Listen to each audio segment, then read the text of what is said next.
Olá pessoal, sejam muito bem-vindos a mais um episódio do nosso podcast. Eu sou o Kevin Rossian. Meu nome é Júlio e hoje nós temos o prazer de receber uma convidada ilustre, a professora Mônica. É isso mesmo, está conosco a professora Mônica Guerra, enfermeira especialista em nefrologia e mestre em enfermagem.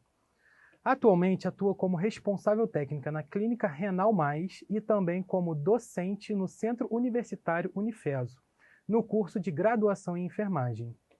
Professora Mônica, seja muito bem-vinda. Obrigada. É uma honra ter você com a gente. Obrigada. Eu primeiramente gostaria de agradecer o convite. É uma honra estar aqui com vocês nesse espaço importante de troca de conhecimentos e principalmente educação em saúde, né, gente? Que é o que a gente está precisando atualmente. Com certeza. Então, já prepara o café, ajeita o fone de ouvido e vem com a gente entender tudo sobre essa condição que afeta milhões de pessoas no Brasil e no mundo. Professora, para começarmos, você pode explicar o que é a anemia ferropriva e por que ela é tão prevalente na população?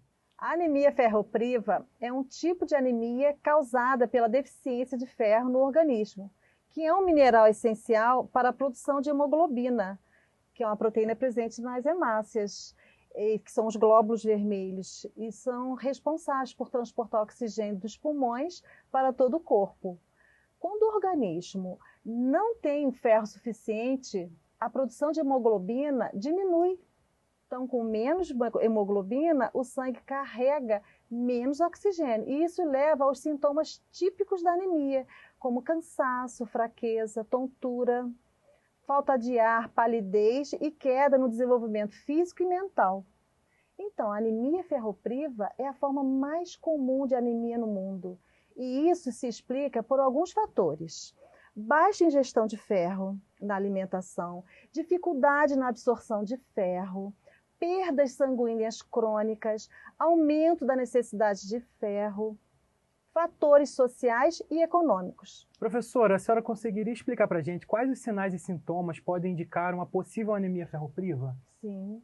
Sintomas mais comuns ligados à falta de oxigênio nos tecidos são cansaço, fraqueza muscular, falta de ar aos esforços, tontura, especialmente ao levantar, que é a hipotensão postural, palpitações, que é a sensação de coração acelerado, dor de cabeça frequente, dificuldades de concentração, lapsos de memória e raciocínio mais lento, sonolência, indisposição, sinais físicos observados.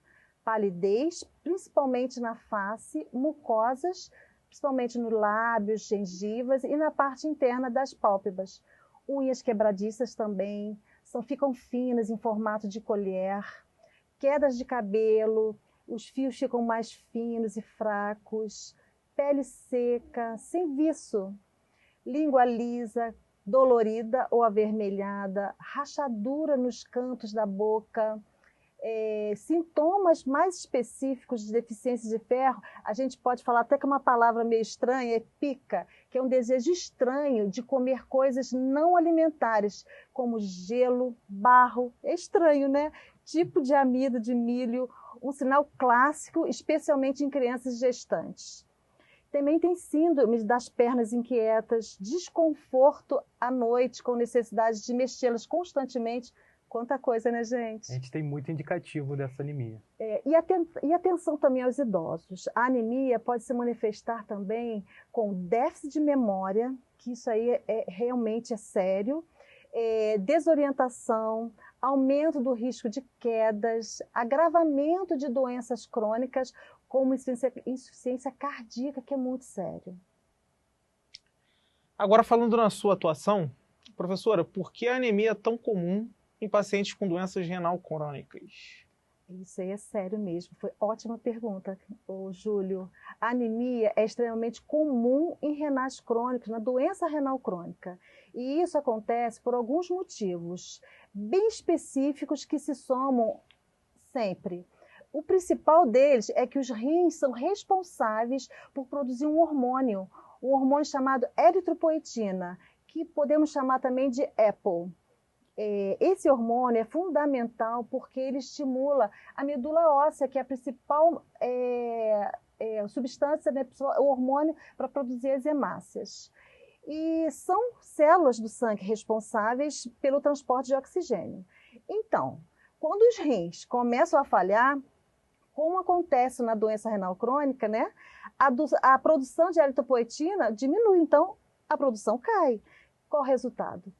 A medula óssea recebe menos estímulo e passa a produzir menos hemácias, levando ao quê?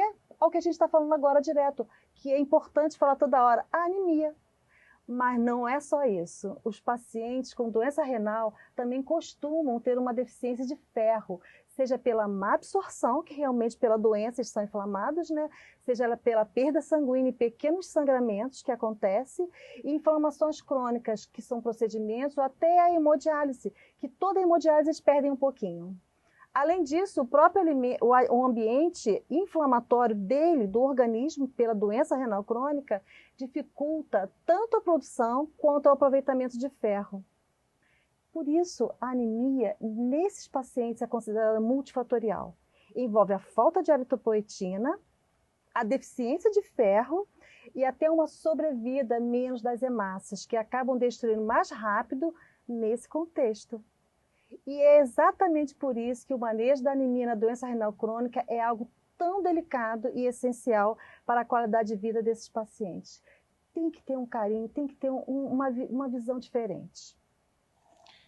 Enfermeiro nefrologista tem algum cuidado específico na administração de ferro intravenoso nesses pacientes? Na verdade, o enfermeiro como um todo, né? Não é só o nefrologista.